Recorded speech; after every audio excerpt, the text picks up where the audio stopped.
Assalamualaikum warahmatullahi wabarakatuh dan selamat sejahtera ladies and gentlemen, abang kakak dan kawan-kawan semua. So pada hari ini saya nak borak dengan korang semua tentang kesemua Yonko yang berada di dalam dunia One Piece. Jadi ladies and gentlemen, apa maksud Yonko? Kalau dia fan One Piece, dia tahulah. Dan kalau dia tengok One Piece, dia tahulah apa maksud Yonko. Yonko bermaksud 4 maharaja lautan. Jadi dalam video ni kita akan borakkan kesemua maharaja lautan di dalam dunia One Piece. Baiklah ladies and gentlemen, Yonko dekat dalam dunia One Piece terbahagi kepada dua lah, iaitu Yonko sebelum time skip dan Yonko selepas time skip. Sebenarnya untuk pengetahuan korang, dia tak banyak pun perbezaan dia. Cuma perbezaan dia, Yonko sebelum time skip ada satu yang dah meninggal dunia ketika di Marineford War. Jadi tempat dia tu telah pun digantikan oleh orang lain sewaktu time skip, dan selepas time skip dia dah jadi official Yonko lah. Orang itu tak lain tak bukan adalah Edward Newgate, our Oyaji, iaitu Shirohige lah, Whitebeard, di mana dia telah pun meninggal dunia di Marineford War, dan tempat dia telah pun digantikan oleh seseorang yang kita cukup kenal lah. Siapa orang tu? Nanti kita borakkan lah, sebab takkan saya nak bagi tahu sekarang. Jadi ladies and gentlemen, dalam video ni saya akan fokus kepada Yonko selepas time skip sahaja, kerana Yonko selepas time skip ni lah yang kita tengah hadapi sekarang. Dan untuk Whitebeard, insyaAllah kita akan borak dekat episod yang lain. Sebelum video ni start, saya just nak warning awal-awal kepada yang tak layan manga, di mana yang layan anime je lah. Untuk Yonko yang terakhir yang saya akan borakkan pada hari ini, memang saya ikut manga 100% dan scene itu masih lagi belum keluar dekat anime. Jadi bila dah sampai dekat Yonko terakhir tu nanti, korang bolehlah skip siapa yang tengok anime lah. Tapi siapa yang layan manga ataupun dia nak tahu, just tengok saja untuk Yonko yang terakhir itu. So tanpa buang masa, jom kita teruskan dengan siapakah sebenarnya Yonko Maharaja Lautan ini. Sebelum kita pergi lebih lanjut dengan siapa yang jadi Yonko ni semua, kita kena tahu dulu apa maksud Yonko. Yonko tu bermaksud 4 maharaja lautan. Dan masing-masing kalau korang perasan, diorang ni ada wilayah jajahan tersendiri dan diorang ada markas ataupun base diorang tersendiri. Cuba ada satu Yonko tu masih lagi kita tak tahulah base dia kat mana, apa dia punya tu masih lagi jadi misteri lagi seorang tu. Buang masa, jom kita kenal dengan kesemua Yonko yang berada di dalam dunia One Piece, yang merupakan figure yang memang ramai lanun takut lah. Bila diorang masuk ke Shinsekai je, bila cakap Yonko memang diorang akan takut. Pergi dulu ke Yonko yang pertama, iaitu Yonko yang menggantikan jawatan ataupun tempat Whitebeard lah, iaitu tak lain tak bukan Marshal Teach, aka Yonko Kurohige. Jadi siapakah Kurohige ni? Kurohige ni kalau dia fan One Piece mesti dia dah kenal lah nama Yonko Kurohige ni kan. Dan nama Marshal Teach tu of course lah, memang dalam otak je kan, memang ingat je kan. Lagi-lagi apa yang dibuat dekat Marineford War kan. Jadi ladies and gentlemen, kepada siapa yang tak tahu, Kurohige ni merupakan bekas kru kepada Whitebeard Pirate. Dia juga merupakan salah seorang daripada anak-anak Whitebeard lah. Tapi macam mana Whitebeard cakap dekat Marineford, dia memang tak boleh nak anggap Marshal Teach sebagai anak dia selepas satu peristiwa yang berlaku dalam kapal Whitebeard itu sendiri. Peristiwa apa tu? Peristiwa Blackbeard ataupun nama betul dia Teach telah pun membunuh Touch untuk mendapatkan Yami Yami no Mi. Jadi itulah dia peristiwanya. Lepas daripada peristiwa itu, dia telah pun meninggalkan kru Whitebeard. Dia telah pun bentukkan kru dia sendiri, iaitu Blackbeard Pirate lah.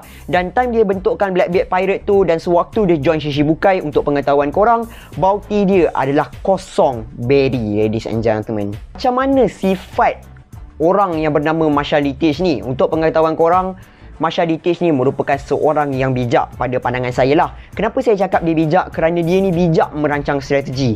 Kalau korang still ingat ketika dia menjadi Shishibukai, alasan dia jadi Shishibukai kenapa? Sebab dia nak pergi ke Impel Down. Kenapa dia nak pergi Impel Down? Sebab dia nak bebaskan tahanan dekat level 6. Dan kita dapat tengok tahanan yang dia bebaskan tu telah pun sertai dia lah. Contoh yang paling senang adalah Katarina Devon.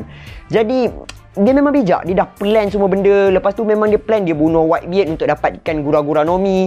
Lepas tu dia pergi ke New World, dia dah tahu semua wilayah jajahan Whitebeard dan dia telah pun ambil semua wilayah jajahan Whitebeard itulah.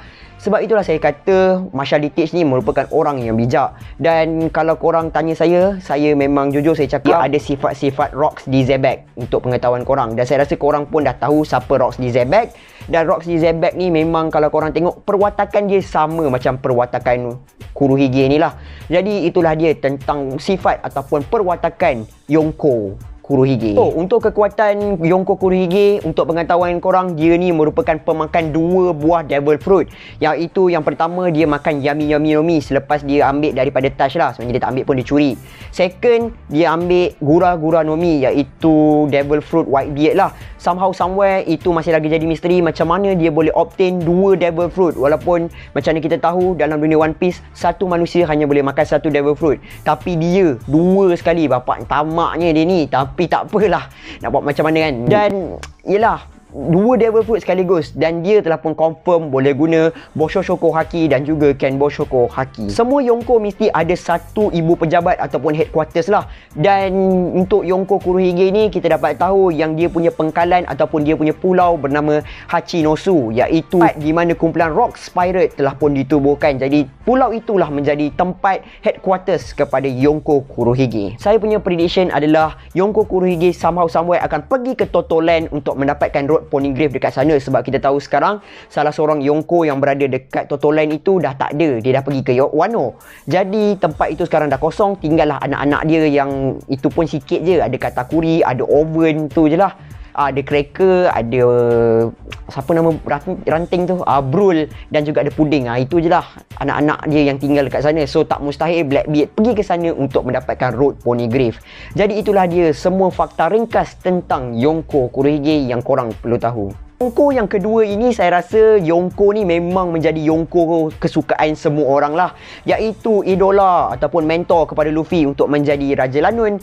Orang itu tak lain tak bukan adalah Akagami Shanks. Kalau korang still ingat, awal-awal tadi saya ada cakap satu Yonko masih lagi jadi misteri, kita tak tahu apa-apa sangat pasal dia. Yes, orang itu adalah Shanks. Untuk pengetahuan korang, Shanks ni memang masih lagi jadi misteri. Memang kita tak tahu apa-apa. Kekuatan dia of course memang powerful, sebab kalau korang still ingat, Shanks telah pun stop salah satu daripada Yonko untuk pergi ke Marineford, nak pergi join war kat Marineford tu. Yonko apa? Yonko yang terakhir, saya akan cerita nantilah.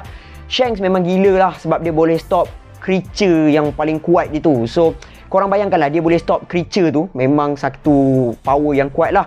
Dan Shanks ni juga boleh menggunakan ke semua jenis haki, dan dia punya Haushoko Haki dikatakan telah pun sampai ke tahap advance. Shanks ni, untuk pengetahuan korang, memang satu watak yang masih lagi jadi misteri. Kenapa dia boleh pergi jumpa Gorosei? Kalau korang still ingat kat Reverie Arc, untuk penjelasan ataupun teori pasal itu, saya dah pernah buat video pasal tu. Kalau korang baru kat ID Studio, korang boleh pergi check nanti. Dan jangan lupa juga, Shanks juga merupakan kawan baik kepada The Living Legend Buggy the Clown. Kerana of course Shanks dan Buggy merupakan bekas kru kepada Roger Pirate. Watak Shanks ni memang satu watak yang sangat interesting untuk kita borak, tapi bukannya dalam video ni, sebab macam saya cakap, saya nak terangkan ke semua Yonko. Kalau kita nak pergi lebih detail, nanti jadi panjang video ni. Jadi untuk Shanks, insyaAllah sama macam Whitebeard, kita akan buat dekat the next video. Seterusnya kita pergi pula dekat Yonko yang merupakan satu-satunya Yonko perempuan lah, iaitu Yonko ini mempunyai satu kawasan wilayah jajahan yang sangat-sangat besar, iaitu Totoland. Tak lain tak bukan, orang itu adalah Charlotte Linlin aka Yonko Big Mom. Jadi Yonko Big Mom, saya rasa Big Mom ni memang famous kot di kalangan kita semua kan. Of course lah, siapa je tak kenal Big Mom, kan lawa kan Big Mom tu kan. Time muda, time tua, of course lah kan, tua lah. Sampai Kaido pun panggil dia sebagai nenek tua, semua orang pun panggil dia nenek tua, Queen pun panggil dia nenek tua. Jadi Big Mom merupakan kapten kepada Big Mom Pirate lah of course, dan dia juga pemakan Soru Soru Nomi, iaitu buah Devil Fruit type Paramecia. Itu Devil Fruit yang boleh bagi nyawa ataupun jiwa dekat benda-benda bukan hidup lah. Mom ni dari segi kekuatan dia memang sangat-sangat kuat. Korang jangan underestimate dia. Even korang panggil dia nenek tua ke, orang perempuan ke apa ke, jangan pernah pandang rendah kat Big Mom. Big Mom ni dia ada homies dia sendiri yang dia cipta menggunakan Soru Soru Nomi lah, iaitu Napoleon yang pedang dia dekat kepala tu, yang topi dia tu, itu sebenarnya adalah pedang, tuan-tuan dan puan-puan. Kemudiannya kita ada Prometheus, matahari itu, dan kemudiannya kita ada Hera, iaitu homies yang baru dicipta di Wano lah, untuk menggantikan homies yang lama, iaitu Zeus. Untuk penjelasan Hera dengan Zeus ni, korang boleh pergi tengok dekat chapter review 1003. Korang boleh tengok kat situ, saya dah explain kenapa Big Mom gantikan Zeus dengan Hera. Dan korang boleh baca sendirilah chapter 1003, lagi korang akan faham lah. Macam saya cakap tadi, Big Mom merupakan satu-satunya Yonko yang mempunyai kawasan wilayah jajahan yang sangat-sangat besar lah, iaitu Totoland. Dia cipta Totoland tu menggunakan Devil Fruit dia sendiri, di mana dia jajah satu island dan dia rangkumkan untuk menjadi satu negara yang semua puak boleh hidup secara bebas. Itulah impian Big Mom daripada dia kecil lagi. Jadi ladies and gentlemen, kenapa saya berani cakap macam tu adalah kerana kalau korang perasan, Kurohige dia punya wilayah jajahan hanyalah di Hachinosu. Itu apa yang kita tahulah. Shanks masih lagi jadi misteri dan Yonko yang lagi satu tu dia hanya duduk dekat satu tempat je lah. Jadi buat masa ni Big Mom lah satu-satunya Yonko yang mempunyai satu negara, di mana negara dia ni lagi besar daripada Wano, iaitu Totoland lah. Dah memang dikatakan Yonko ni memang sangat kuat, Big Mom ni memang kuat. Of course dia boleh gunakan ke semua jenis haki dan dia punya hawa syukur haki sama macam Shanks, dah sampai ke tahap advance, di mana kalau korang tengok dekat chapter baru-baru ini, Big Mom telah pun menggunakan hawa syukur haki yang dah di-quote dekat tangan dia, pergi menumbuk tak lain tak bukan salah seorang daripada Tobiropo, Page One. Imam juga merupakan bekas kru kepada Rocks Pirate yang bertarung dengan Roger dan Garp di God Valley incident itulah. Jadi Big Mom juga merupakan salah seorang daripada kru Rocks sama macam Whitebeard, Shiki dan juga lagi seorang Yonko yang terakhir yang akan saya sebut nantilah. Big Mom ni family dia memang sangat-sangat besar lah. Korang boleh tengok sendiri anak dia berapa ramai, suami dia berapa ramai. Dan untuk pengetahuan korang, bila dia dah lahirkan anak daripada satu suami, dia sendiri akan ceraikan suami tu. Betapa kejamnya Yonko Big Mom ni tuan-tuan dan puan-puan. Dan Yonko Big Mom ni sendiri dia mempunyai satu sifat keemak-emakan, di mana kalau dia jumpa budak bawah 10 tahun, dia akan jadi macam orang baik. Contohnya macam dia dengan Tama, itu adalah contoh yang terbaik. So itulah dia fakta ringkas yang korang perlu tahu tentang Yonko Big Mom. Kita dah sampai ke Yonko yang terakhir yang memang betul-betul ada spoiler kepada siapa yang tak baca manga. So kita teruskan je lah, iaitu tak lain tak bukan, saya rasa korang pun dah boleh teka, tak lain tak bukan, Yonko Kaido. Hanya kalah 7 kali. Kalau one on one dengan Kaido, Kaido akan menang. The world's strongest creatures. Itulah kata-kata yang kalau dekat dalam One Piece sebut memang terus rujuk kepada Kaido. Jadi kenapa Kaido boleh dapat gelaran sampai macam tu kan? Of course yang part kalah dengan one on one tu memang dah terbukti lah. Even sekarang pun dekat Wano, one on one dengan Kaido memang akan kalah. Saya tak nak bagi spoiler sangat. Pada awal-awal dulu, orang ingat si Kaido ni pemakan Devil Fruit Naga ataupun Dragon ataupun Ryu no Mi lah kan. Tapi sebenarnya kita semua telah pun ditroll oleh Oda. Kerana sebenarnya untuk pengetahuan korang, Kaido pemakan Uu no Mi model Aztec Dragon, iaitu Uu no Mi tu apa? Fish no Mi. So Kaido itu ialah ikan. Don't get me wrong, ikan bukan ikan macam ikan kita selalu beli kat pasar ataupun ikan-ikan kat laut tu. Ikan dia ni sangat special, di mana ikan ni sebenarnya adalah macam ikan emas itu, tapi bila dia evolve, dia akan jadi dragon, iaitu Aztec Dragon lah. Dia punya konsep sama macam Gyarados. Untuk explanation Devil Fruit Kaido ni, korang boleh pergi tengok video lama saya, iaitu video chapter 999 review. Dah lama dah video tu. Korang boleh pergi tengok kat situ, saya dah explainkan semuanya. Kaido juga merupakan bekas kru Rocks Pirate yang berlawan dengan Roger dan Garp di God Valley. Jadi dia ni juga merupakan salah seorang pada kru Rocks yang sangat powerful lah. Time tu bila dekat Rocks, dia hanya apprentice je. Dan untuk pengetahuan korang, kalau korang still ingat, kan dulu Big Mom ada cakap Kaido ada hutang dia kan, iaitu hutang nyawa tu kan. Hutangnya ialah kerana Uu no Mi itu diberikan oleh Big Mom kepada Kaido. Itulah sebenarnya hutang yang dicakap oleh Big Mom. Lepas Rocks telah pun dibubarkan, Kaido telah pun bekerjasama dengan Shogun negara Wano, iaitu Orochi lah, di mana dia telah pun jadikan Wano sebagai headquarters dia. Dan kita boleh cakap yang Kaido jajah Wano, walaupun sebenarnya dia duduk dekat Onigashima je, tapi kalau korang still tengok, dia punya geng-geng ataupun Beast Pirate, iaitu kumpulan lanun dia lah, memang berada dekat mainland Wano lah, menjaga negara Wano itu. Jadi sebab tu saya cakap Kaido jajah negara Wano bersama-sama dengan Orochi. Kaido juga merupakan seorang ayah, di mana dia ada seorang anak perempuan yang akan diperkenalkan dekat anime tak lama lagi. Saya expect dalam lagi 3 bulan watak ini akan diperkenalkan dekat anime lah, iaitu tak lain tak bukan orang yang memang sangat-sangat dah popular sekarang ni. Pada awalnya kita ingat dia lelaki, tapi sebenarnya dia adalah perempuan, iaitu Yamato. One on one dengan Kaido, Kaido akan menang. Kalah hanya 7 kali dalam hidup. The world's strongest creatures. So selain daripada Devil Fruit, apa lagi kekuatan Yonko Kaido ni? Kekuatan Yonko Kaido ni tak lain tak bukan adalah haki. Dia boleh gunakan ke semua jenis haki dan dia punya Hao Shoko haki memang dah tahap advance lah kalau korang boleh tengok. Dekat chapter 1010, macam biasa saya dah explain pasal benda ni, memang dah diterangkan dekat chapter 1010. Dan sekarang ni Luffy memang tengah lawan dengan Kaido menggunakan advance Hao Shoko haki. Kaido lah yang guna benda tu dan dekat chapter 1013, Luffy kalah. Kaido ni orang dia macam mana? Apa yang saya boleh cakap adalah Kaido ni merupakan seorang yang kejam. Kenapa saya cakap dia kejam? Korang tak payah tengok banyak lah. Korang tak payah tengok dia buat wano ke apa. Korang tengok dia dengan anak dia sendiri lah. Seorang bapa, korang bayangkan dia letak gelang bom dekat tangan anak dia sendiri. Kalau anak dia tinggal kat Onigashima, anak dia akan arwah. Sanggup buat macam tu. Seorang ayah tu, ladies and gentlemen. Tapi dalam kejam-kejam Kaido ni, untuk pengetahuan korang, Kaido ni dia bukan jenis orang yang akan bangga-bangga dengan kekuatan dia. Kenapa saya cakap macam tu adalah kerana kalau korang perasan, tak payah tengok banyak lah. Pergi ke chapter 1010, time Zoro berjaya injetkan Kaido, iaitu Kaido telah pun mendapat satu scar baru daripada Roronoa Zoro.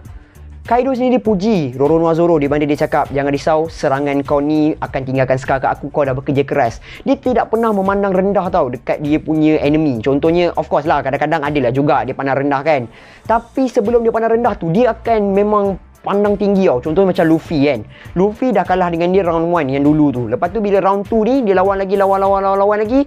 Lepas tu Luffy dah tahu Kaido gunakan advance Hao Shoko haki. Lepas tu Luffy pun guna teknik yang sama. Time tu Kaido memang dah excited gila. Tapi lepas chapter 1013, semuanya jadi lain lah. Jadi itulah dia saya cakap, si Kaido ni dia memang kejam. Dia memang kejam dan dia sombong sikit tapi dia tak sombong banyak. Itulah dia, Yonko Kaido. Dan Kaido ni sendiri dia memang tercari-cari kematian dia. Untuk pengetahuan korang, dia cuba berkali-kali nak bunuh diri dia, tapi bila dia nak try je, semuanya tak menjadi. Dia akan hidup lagi. Dia sendiri jealous kepada kematian Whitebeard dan kematian Roger. Sebab Roger meninggal, time Whitebeard meninggal dunia, masing-masing telah pun diberi penghormatan. Dia orang meninggal dunia secara terhormat. Itulah apa yang Kaido nak sebenarnya. Tapi Kaido still lagi tercari-cari benda itu. Dan satu fakta menarik, buat masa ni hanya 2 orang sahaja yang dah scarkan Kaido, iaitu dia bagi Kaido parut kekal lah. Yang pertama tak lain tak bukan our living legend Kozuki Oden. Dan baru-baru ini di chapter 1010, Roronoa Zoro. Ladies and gentlemen, itu saja tentang semua fakta ringkas tentang kesemua Yonko selepas time skip dalam dunia One Piece lah. Ya, saya tahu memang saya terangkan sangat-sangat ringkas. Sebab kenapa saya buat macam ni adalah kerana kalau nak explain satu-satu backstory semua, dia akan jadi panjang. Apa kata macam ni? Korang kat bawah ni, lepas tengok video ni, korang pergi kat komen, korang komen karakter ataupun Yonko yang mana korang betul-betul nak saya borak, yang memang betul-betul korang nak tahu dia punya backstory, dia punya power, semua benda. Just komen kat bawah. Yang paling banyak saya akan buat lah. Ya, komen je lah, komen. Contoh kalau korang nak Kaido, ok, komen Kaido, saya nak Kaido, saya nak Kaido. Komen banyak-banyak. Nanti saya akan buatkan lah video tu insyaAllah dalam masih lagi 2 minggu. So ladies and gentlemen, kalau ditanya Yonko favourite saya ialah tak lain tak bukan Yonko Kaido. Saya memang legitly saya memang minat Kaido. Memang satu Yonko yang memang betul-betul jangan pandang rendah lah. So ladies and gentlemen, itu saja daripada saya untuk video kali ini. Saya minta maaf kalau fakta saya ni memang terlalu ringkas sebab saya dah cuba cari semua fakta-fakta yang memang betul-betul penting saya masukkan dalam video kali inilah. Sebab ini hanya fakta ringkas. Kalau nak borak panjang macam saya cakap tadi, video ni maybe akan makan masa nanti kan. So ladies and gentlemen, itu saja daripada saya. Jangan lupa untuk komen Yonko mana korang nak saya borak. Memang betul-betul legitly korang nak saya borak. Korang masih lagi tak faham backstory dia ke apa. Tapi komen hanya untuk Yonko saja. Kalau Admiral tu semua, itu nanti. Kita fokus dekat Yonko dulu buat masa ni. So ladies and gentlemen, macam biasa kalau ada tersalah fakta, korang boleh komen fakta yang betul kat bawah. Dan kalau korang ada benda yang korang nak tambah, contoh macam fakta yang saya tak sebut, yang korang rasa penting, korang boleh tambah juga kat bawah lah supaya orang lain boleh baca dan orang lain tahu. So itu saja daripada saya. InsyaAllah kita jumpa lagi dalam the next video hari Jumaat ini, di mana saya akan borakkan pasal teori siapa yang selamatkan Luffy. So ladies and gentlemen, itu saja. Assalamualaikum. Bye bye.